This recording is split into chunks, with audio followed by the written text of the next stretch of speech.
Do you know why we are not happy? Do you know why we are sad? Do you know why we are stressed? Do you know why we are not we're not happy with what we have? Because we are not contented.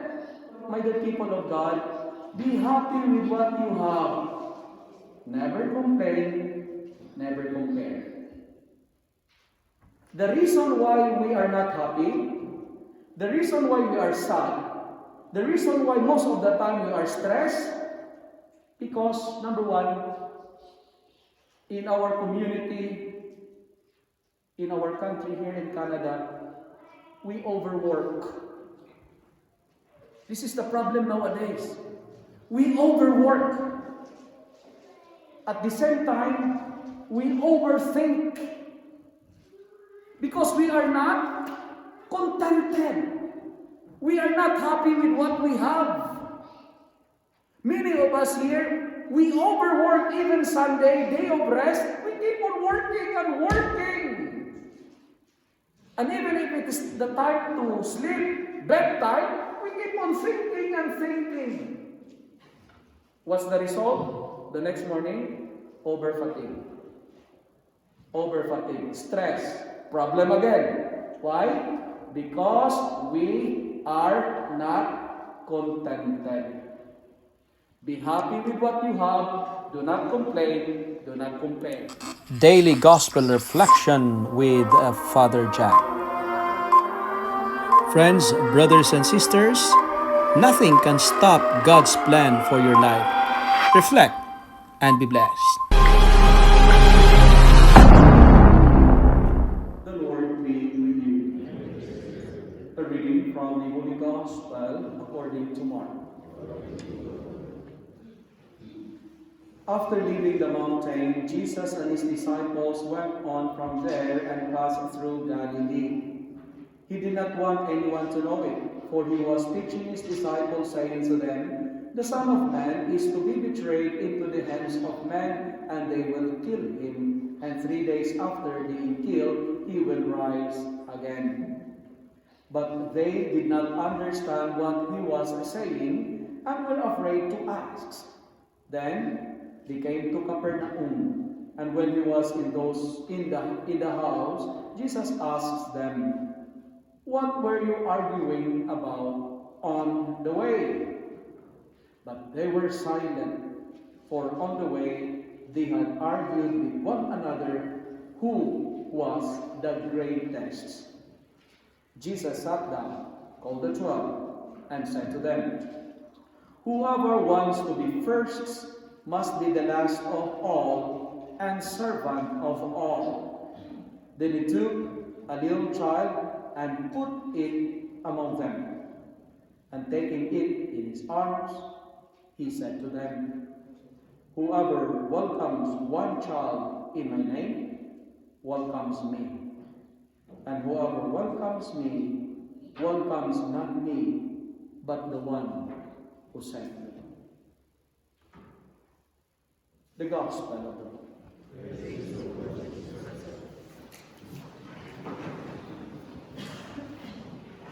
Good morning, my dear friends.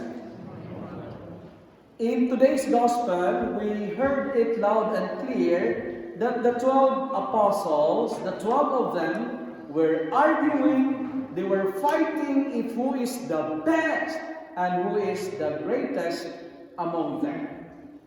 In short, it's just like tomorrow. They are fighting, they are arguing for position. They are arguing for power. Who is the best among us? Who is the greatest among us? Imagine this kind of conversation. Maybe if I were Peter, I will tell the 11 guys and I will tell them, "Hey, of course, without doubt, I am the most important, I am the best, I am the great among you guys." Remember, Jesus called me the rock on which the community of his was built. And remember, he entrusted to me the keys. In short, I am the key. I am the in charge. I am the great. I am the best. I am the rock. But maybe if I were John, I will tell Peter, hey Peter, shut up. I am the best. I am the greatest because I am the one he loves the most. I am his favorite, not you. You have the key, but I am the favorite. He loves me the most. So I am the best. If I were Judas, maybe I will tell Peter and John, oh, come on guys, the two of you, shut up. I am the best. Because the most important person in the group is the one who holds the money. Remember? I am the treasurer. And the world is ruled by money. He who has the money is the greatest and the best. And I am that person. What's the use of your key? What's the use of your love if you don't have money? If I were Philip, maybe I will argue also, and the three of you guys, please listen to me. Peter, John, Judas, you are nothing. I am the best. Why? Because Jesus consulted me. Remember when there was a crisis of food? When there were 5,000 hungry people, they were hungry, no food. Jesus turned to me. He consulted me. I am a consultant. Remember when we have the catering problem? What's the use of your key? What's the use of your love? What's the use of your money if you don't have food? Well, I am the best. I am the great. In short, these 12 were bragging their accomplishments. In short, these 12, they are showing their success and they are showing the litany of their achievements and performances. They are fighting and they are arguing for position, for power.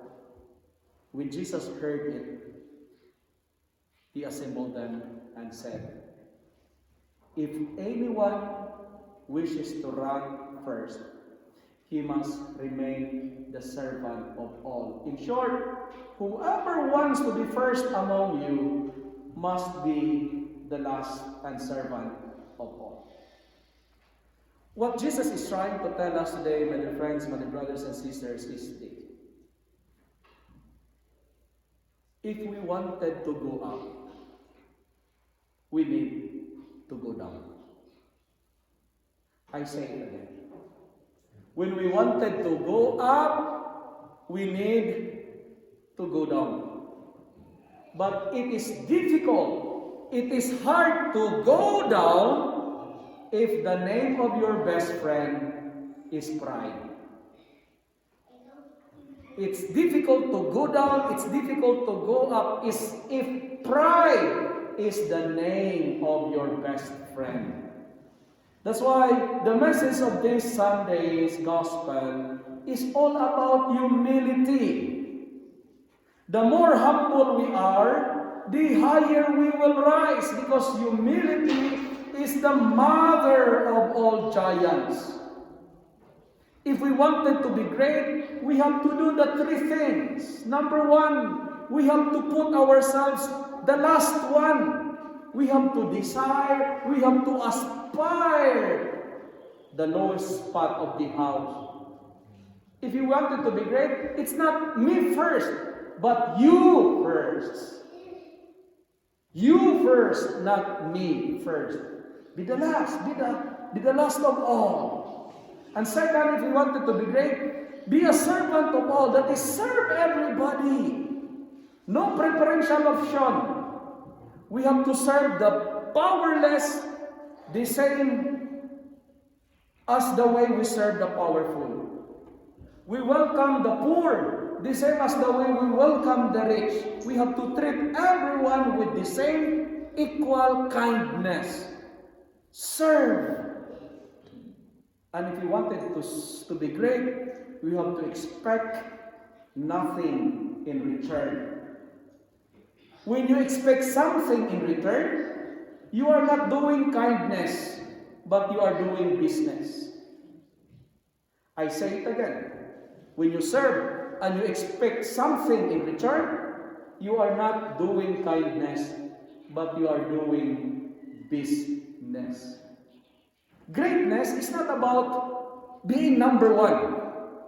Greatness is not about power. It's not about control. It's not about wealth. It's not about fame. It's not about reputation, status, position, but being the last and servant of all. It's very clear in our gospel, Jesus is not saying that we should not be great, but rather, He is asking us to redefine our meaning of greatness. He is asking us to re-examine our definition of being great. And in order to be great, Jesus said, whoever welcomes one child in my name, welcomes me. Therefore, if we wanted to be great, we are encouraged to be, can you read this one? To be like child. Read the gospel again, eh? Look at this one. How the child being described here. And it says here, then he took a little child and put it among them. I think this is a wrong grammar. It is a person. And then he used it. Then he took the little child and put it among them. And taking it again in his arms. Supposed to be, you are going to use them, or he, or she, because this is referred to a person, not a thing. Right? But here, the gospel writer, Mark, used it. Why is that? Because during their time, children were nothing. They don't count children. Children were powerless. Children has no status. So if you are a child, we don't count you because you are equivalent as nothing. That's why Jesus is telling them, if you wanted to be great, you have to welcome the powerless. You have to welcome those who are nothing. Who are they? The sick, the lonely, the naked, the thirsty, the hungry. Welcome them. And we are encouraged to be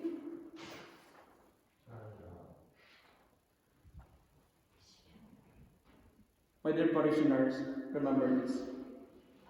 Number one, in the letter word child, we are to be called like a child and welcome the child. Why? Because if you have grandchildren, number one characteristic of a child, see, the child is contented. Contented. Do you know why we are not happy? Do you know why we are sad? Do you know why we are stressed? Do you know why we're not happy with what we have? Because we are not contented. My dear people of God, be happy with what you have. Never complain, never compare. The reason why we are not happy, the reason why we are sad, the reason why most of the time we are stressed, because number one, in our community, in our country here in Canada, we overwork. This is the problem nowadays. We overwork. At the same time, we overthink.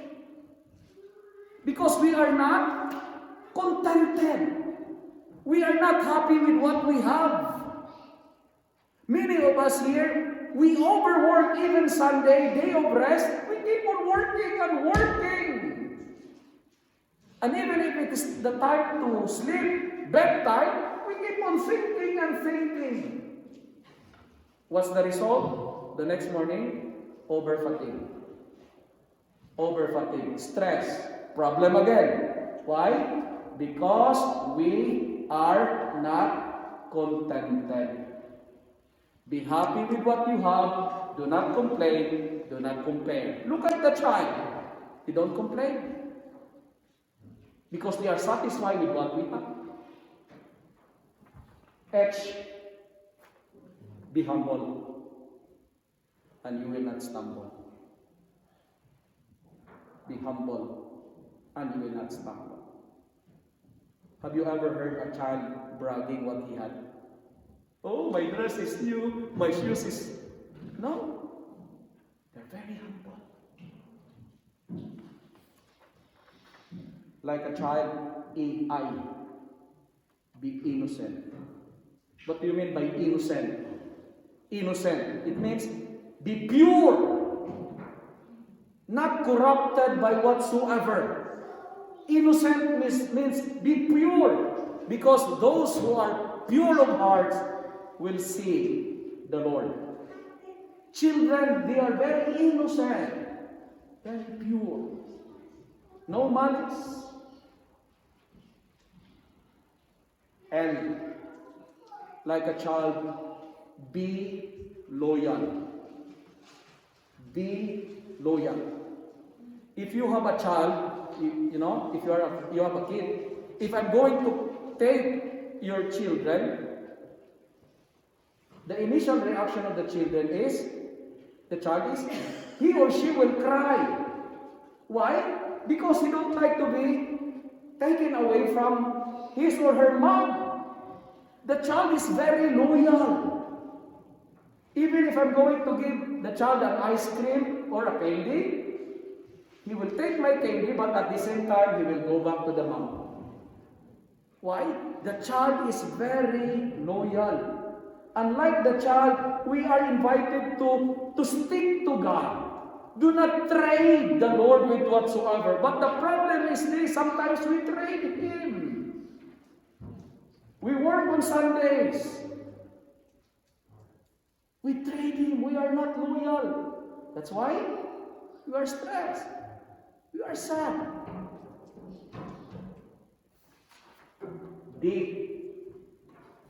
The child is always dependent. Dependent. Therefore, trust the Lord, not people.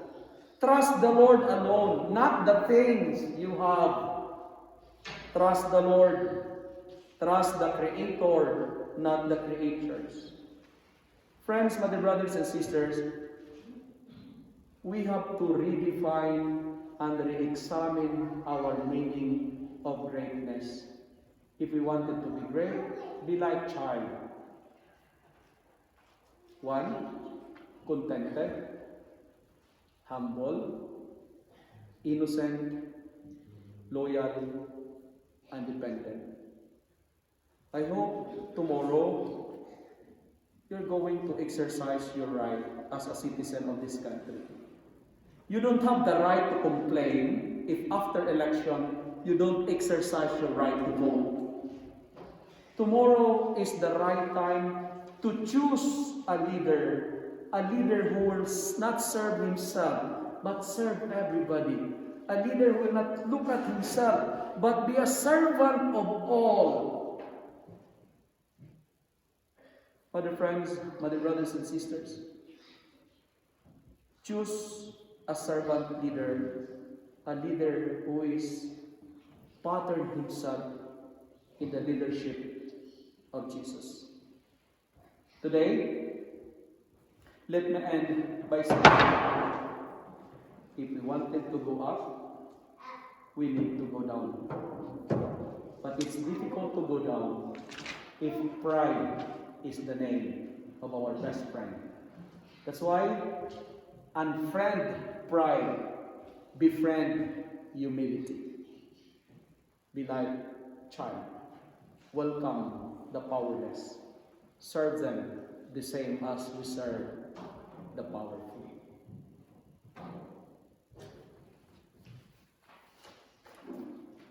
Are you a child?